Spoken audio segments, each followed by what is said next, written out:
Hi everyone, this is Rick, and welcome to Astral Club. For this video, I'm going to talk about the 5 dangers and traps for astral projectors. Now, over the last 57 years, I have had some of the most incredible astral journeys with such beauty and awesome majesty that the crude modern English language is scarcely sufficient to describe them. However, there have been a small minority of trips that have exposed me to dangers and traps that caused me a degree of trouble when I encountered them during an astral projection. So the purpose of this video is to give you guys some heads up so you don't have to blunder into them like the idiot that I am. Number 1, high voltage substations and power generating stations. On 2 separate occasions, I had projections where I flew too near a high voltage substation, and another time I got too near a power generating station. Now, both times I was drawn in like iron filings to a strong magnet. I'm sure we've all done that in science class when we were in school. Imagine how ridiculous I felt and a little scared as I was stuck in my astral body to these powerful electromagnetic sources. I couldn't break free no matter how hard I tried. Only my astral cord recalling me to my physical body was able to rescue me from this very embarrassing predicament. My theory is that the astral body must have some electromagnetic properties that are attracted to very powerful, artificially created energy fields. So stay away from those high voltage power substations and power generating stations that give off these very powerful electromagnetic fields. Number 2, cemeteries. I recall flying over the countryside, very energetic, full of power, and just enjoying the heck out of myself. When all of a sudden, I went over a cemetery and I dropped like a stone. As I picked myself up, I found myself surrounded by headstones and crosses and what have you. And it was extremely dense. I felt this sadness surrounding me. The energy was very heavy. It permeated the ground, the air, and my astral body itself. Seeking to escape, I thought about returning to my physical body, and I was rapidly retrieved. I believe that places where strong emotion, like sadness, depression, can alter an environment, the astral body, especially when you're in the lower astral, is not immune from such negative influences. The next place, number 3, that I'd like you to beware of are battlefields and places of violent death. As someone who's interested in history, I have often visited Civil War battlefields. Gettysburg in Pennsylvania is the site of a very important battle during the American Civil War. In that place, over a period of 3 days in July, many thousands of soldiers dressed in gray and blue battled to the death. The battle today is known as the high water mark of the South because it was the closest the South ever came to becoming victorious in the American Civil War. So imagine the energy that was poured into that battlefield. The pain, the agony, the fear, the violence that all occurred there. Is it surprising that it might permanently alter the atmosphere there? In one case, I decided to check out the battlefield in the astral, and that's when I went flying to Gettysburg. And much like what happened to me when I was in flying over the cemetery, as soon as I got near Gettysburg, it was like the energy was just drawn out of me. I plummeted in vibrational level to a point where I couldn't fly, and once again, I landed with a bump onto the earth. The colors that I saw were mostly gray and black around the battlefield. Much like the cemetery before, I sensed sadness and depression, although I also felt this undercurrent of animal fear and of violence that still hovered about the place.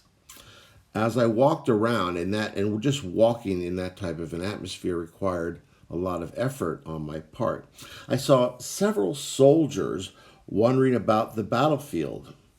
Another one stood at attention with his rifle straight up in a typical guard type position.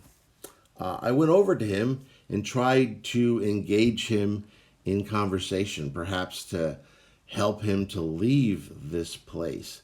But he just looked through me as if I wasn't even there. So, battlefields, places of violent death, watch out for them because they are every bit, if not a lot more intense when you're in the astral plane. Number 4, ultra secret military bases. Now, on a regular basis, I have students asking me if I've tried to check out highly secret military bases. Now, usually the questions are connected with, did you see any crashed alien aircraft? Or perhaps even the aliens themselves. Now, I answer that, yes, I have checked out one or two of such secure places. But I also usually tell them to beware. I have encountered both electromagnetic countermeasures which repelled me from entering a building, and in another instance, I found myself drawn into an electronic trap that formed a type of containment room for, I think, intruding astral spies. While I was in this weird prison, I was bombarded with some type of radiation that felt like ravenous ants were crawling and nibbling on every inch of my astral body.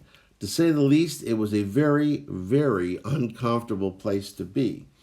I'm not sure how long that went on, but eventually the power was switched off and I got the hell out of there and I never returned. So, just heads up. There are some ultra secret military bases out there, and they're aware of folks in the astral. So you just may be surprised of the reception you'll get if you try to penetrate them. Lastly, I want to talk about bars, places where people shoot up or use drugs, or sex clubs, strip clubs, places like that. Now, let me say right off the bat, I am not your father. I'm certainly not your mother. As the kids say nowadays, you do you. All I can tell you is that visiting bars, drug houses, sex clubs can be a very negative experience energetically when you're in the astral. The energy being emitted in these places is of a very dense, lower astral variety.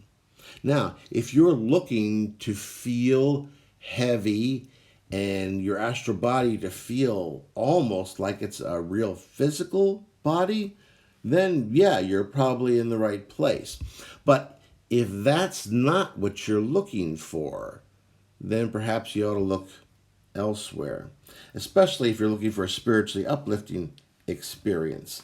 Many of the spirits that are in bars are people who died but still crave their physical addictions like alcohol or drugs. I believe that some of the bad behavior that happens with drunk patrons is influenced by these unseen dead spirits who inhabit these bars and clubs and are doing their best to try to feel what it was like to touch a woman or to feel that buzz from the alcohol or to get in a fight in a bar. So these are very real dangers. And it was interesting. I placed an article on Reddit, and I had a commenter who said that he had worked in a bar, and in this bar there was a spirit that haunted the place, and apparently its favorite place in the bar was at the end of the bar.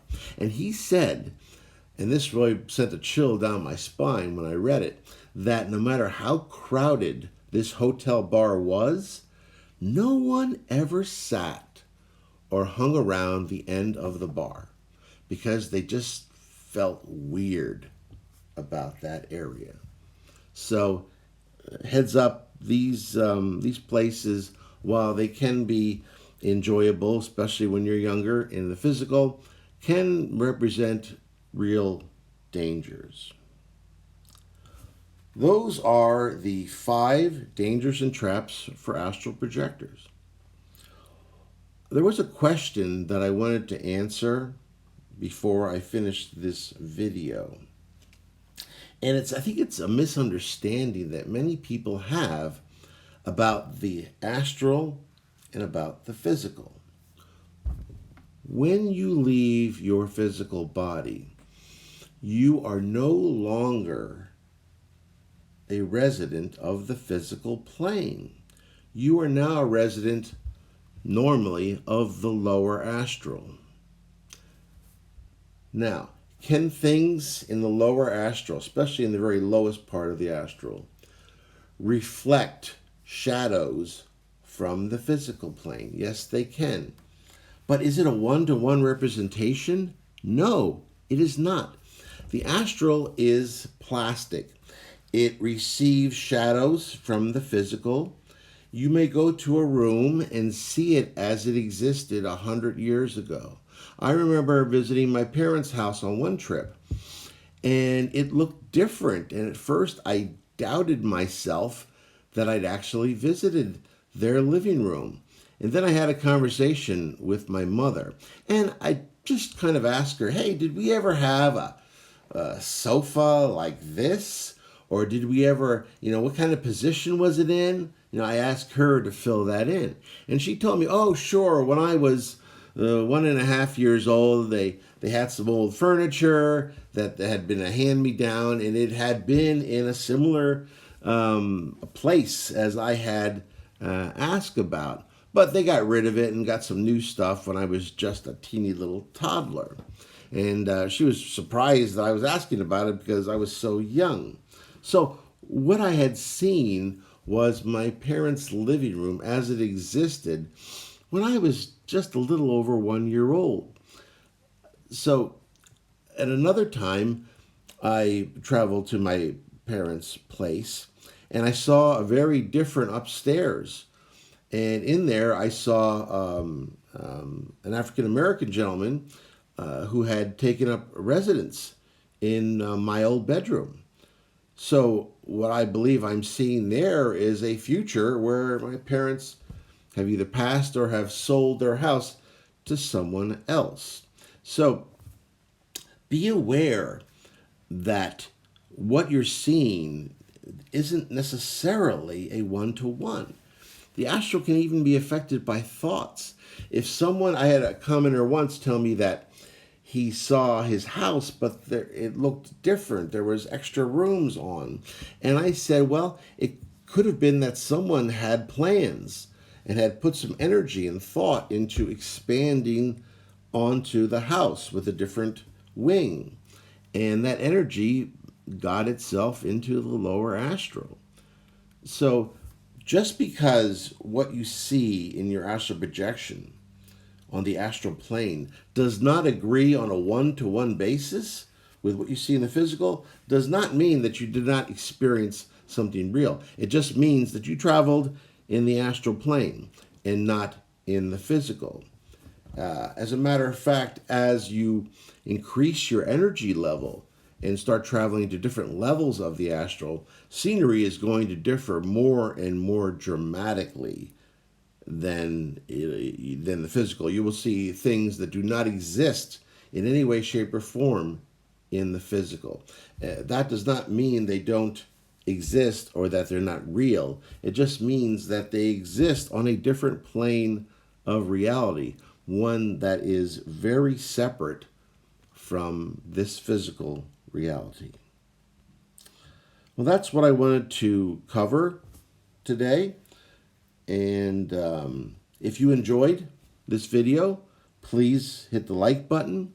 If you have not got around to subscribing yet, what are you waiting for? Hit that subscribe button and also hit the bell so that you'll be notified every time a new video is posted. Share. I know a lot of times we are very interested in learning about astral projection for ourselves, but a lot of times we know people who could benefit from this information. So don't be afraid to hit the share button and send this video or perhaps the other videos on to someone you know who might also be interested in this type of information. And lastly, please comment. I try to respond to every single comment on a quick basis as quickly as I can. So if you've got questions, if you have comments, information that you'd like to add, please do so. I certainly read every single one. So that's it for this week. I want to thank everyone. I want to thank all the new subscribers. I really appreciate everything you guys are doing. This channel is growing very quickly, and I couldn't be happier. If you want to check out the website, you can certainly do that. I'll have a link below in the description for that. And as always, I am Rick, and I will see you on the astral plane. Bye-bye.